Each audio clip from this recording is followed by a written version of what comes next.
नमस्कार, मैं हूं आपके साथ पूर्वी राय और आप देख रहे हैं रीडर्स फर्स्ट न्यूज। किसानों को सिंचाई की स्थायी व्यवस्था की सुविधा प्रदान करने के उद्देश्य से वर्ष 2003 में वृहद सिंचाई परियोजना की नींव रखी गई, जिसे केलो सिंचाई परियोजना का नाम दिया गया। पर 2 दशकों के बाद भी यह परियोजना पूर्ण नहीं हो सकी। अभी भी जहां इस योजना के तहत नहर पहुंची है, वहां के किसानों को रबी फसल तो क्या खरीफ फसल भी पानी नसीब नहीं हो रही है। इस तथ्य को लेकर नेतानगर में नहर निर्माण कार्यों को वहां के किसानों ने रोक रखा है। इन किसानों की शासन से मांग है कि नहर तभी बनेगा जब नहर में 12 महीने लबालब पानी भरा होगा। इसके लिए किसानों ने एनएच के किनारे खुदाई हुए नहर के सामने धरना प्रारंभ किया है। इनके समर्थन में सामाजिक कार्यकर्ता और कांग्रेस तथा भाजपा दोनों दलों के नेता है। राधेश्याम शर्मा कांग्रेस के जिला महामंत्री, जयंत बहिदार भाजपा जिला मंत्री, विलिस गुप्ता भाजपा नेता, सुरेंद्र पांडे नेता प्रतिपक्ष रायगढ़, पूनम सोलंकी अधिवक्ता, विष्णु सेवक गुप्ता, शक्ति अग्रवाल, अरुण गुप्ता, मृत्युंजय सिंह ठाकुर, शंकर अग्रवाल, विकास अग्रवाल सहित अन्य लोग हैं जो भाजपा कांग्रेस के जिला स्तरीय पदाधिकारी है।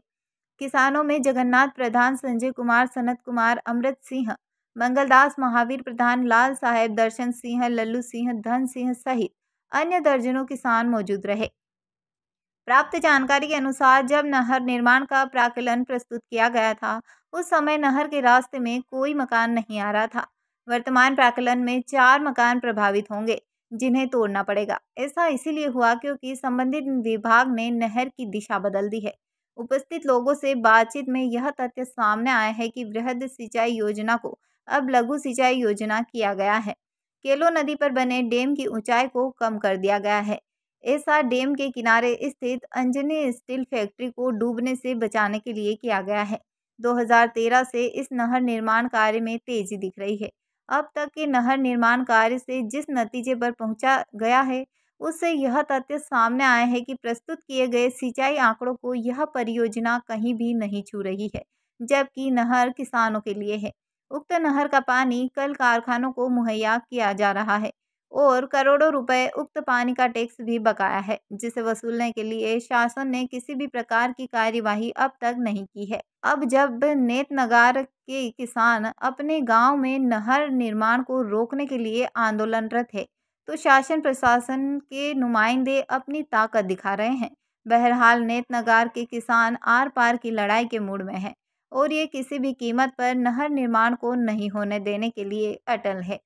शासन प्रशासन नहर में पानी स्थायी रूप से उपलब्ध कराने की गारंटी देने की स्थिति में नहीं है, इसीलिए नहर निर्माण पर किसानों ने रोक लगाई है। लोगों के बीच यह भ्रम फैलाया गया है कि ये किसान अधिक मुआवजे के लिए नहर निर्माण का विरोध कर रहे हैं। किसानों ने इसे खारिज करते हुए कहा कि हम मुआवजा के लिए नहीं, पानी के लिए लड़ रहे हैं। मैं शुरू से उस दिन कलेक्टर साहब की मीटिंग में भी, कलेक्टर साहब के सामने में भी अपनी बातों को रखा था, आगे भी रख रहा हूँ। और इस हिसाब से भी मेरी तकनीकी पहलुओं को लेकर, तकनीकी बातों को लेकर के बहुत ज़्यादा गहराई से उनसे बातचीत हुई। मैं आपको आपके चैनल के माध्यम से सभी लोगों को बताना चाहूँगा कि हमारे जो वृहद सिंचाई परियोजना आज़ाद भारत के बाद में भाखड़ा नंगल डैम जो बना है, वो पंजाब में जो बना है, वो 5 राज्यों में पानी भेजता है। राजस्थान का पूरा प्यासको भाखड़ा नंगल डैम में जो इंदिरा नहर गया है, इंदिरा नहर गई है, उससे पूछती है। उसके भी जो टेल एरिया है, उसके टेल एरिया में भी आज तक पानी नहीं पहुंच पाया है। तो केलो जैसे वृहद सिंचाई परियोजना, ये लोग बोल रहे हैं केलो वृहद सिंचाई परियोजना को अभी ये लघु सिंचाई परियोजना के रूप में परिवर्तित कर रहे हैं। उसके टेल एरिया में आने का पानी आने का संभव ही नहीं है। किसी भी हालत में टेल एरिया में पानी नहीं आएगा। किसानों के साथ 100% छलावा हो रहा है, ठग रहे हैं। और राज्य शासन और सिंचाई विभाग के कर्मचारी बरगला करके, धोखा दे करके इस काम को करना चाह रहे हैं। काम कभी भी यहाँ पर उपयोगी नहीं होगा। ये अनुपयोगी काम हो रहा है। जो नहर बन रहा है उसका कोई उपयोग नहीं है। किसानों को भारी मात्रा में नुकसान होगा इससे। मीटर ऊंचा जो बांध बनना था, उसको एक निजी उद्योग को बचाने के लिए उस समय के तत्कालीन जो सरकार थी, उसने उसका 9 मीटर ऊंचाई कम कर दी। और अब किसी भी स्थिति में किसानों को पानी जिले में नहीं मिलेगी। और सिर्फ जो शाखा नहर और नहर बना रहे हैं, वो सिर्फ पैसे का बंदर बांट है। राज्य सरकार इस सिंचाई योजना को पूर्ण कर लिया करके इसका श्रेय लेना चाहती है। चुनाव में, जबकि बृहद सिंचाई योजना जो है अब वो लघु सिंचाई योजना में परिवर्तित हो गया है और सिर्फ इसका पानी जो है वो उद्योगपतियों के ही काम आएगा, किसान के काम नहीं आएगा। किसान के लिए वहां पानी ही नहीं है। और विगत 10 वर्षों से उद्योगों को पानी प्रशासन दे रही है और उनसे पैसा भी वसूल नहीं कर पा रही है। और अभी तक इसके मुख्य शाखा में नहरों के एक बूंद पानी अभी तक नहीं बहा है उस डैम से। तो किसानों के साथ बहुत बड़ा राज्य सरकार का धोखा है।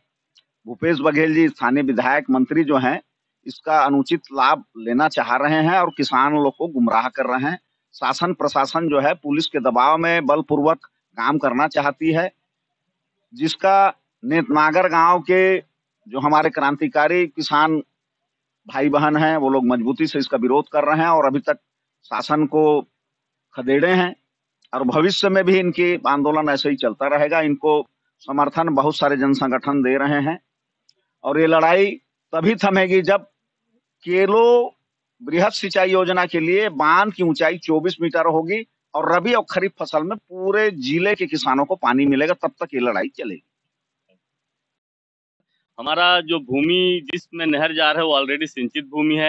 ये क्षेत्र में केलो नदी है, नहर है ऑलरेडी, तो हमको अभी इसमें पानी की आवश्यकता नहीं है।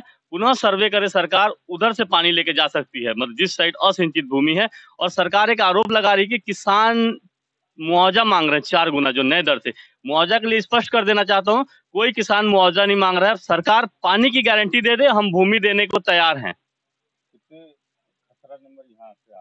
लगभग 30 से 40 खतरा जा रहे हैं, 80 किसान प्रभावित हैं। लमसम 30 से 40 एकड़ भूमि इस गांव की प्रभावित हो रही है। मकान जा रहा है, 4 मकान टूट रहे हैं, एक मकान तो पूरा टूट रहा है, 4 मकान आधे अधूरे टूट रहे हैं, जिसका कोई क्षतिपूर्ति शासन द्वारा नहीं दिया जा रहा है।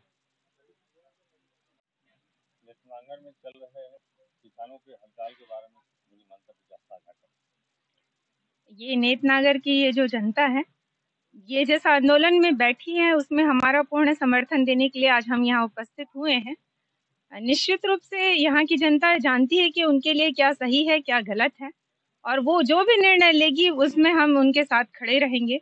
अगर वो चाहती है कि ये नहर यहाँ ना बने क्योंकि इससे उनको कोई भी लाभ नहीं होने वाला है, तो बात यहीं खत्म हो जाती है। नहर को बनने नहीं देना चाहिए, क्योंकि अपने सही और अपने लिए क्या सही है क्या गलत है इसका आकलन वो हमसे कहीं ज़्यादा बेहतर कर सकते हैं। तो प्रशासन को भी इसमें कहीं भी किंतु परंतु की आवश्यकता नहीं होनी चाहिए और यहाँ की जनता के साथ उनको खड़े रहना चाहिए, क्योंकि जनता का निर्णय ही सर्वमान्य और सर्वोपरि होता है।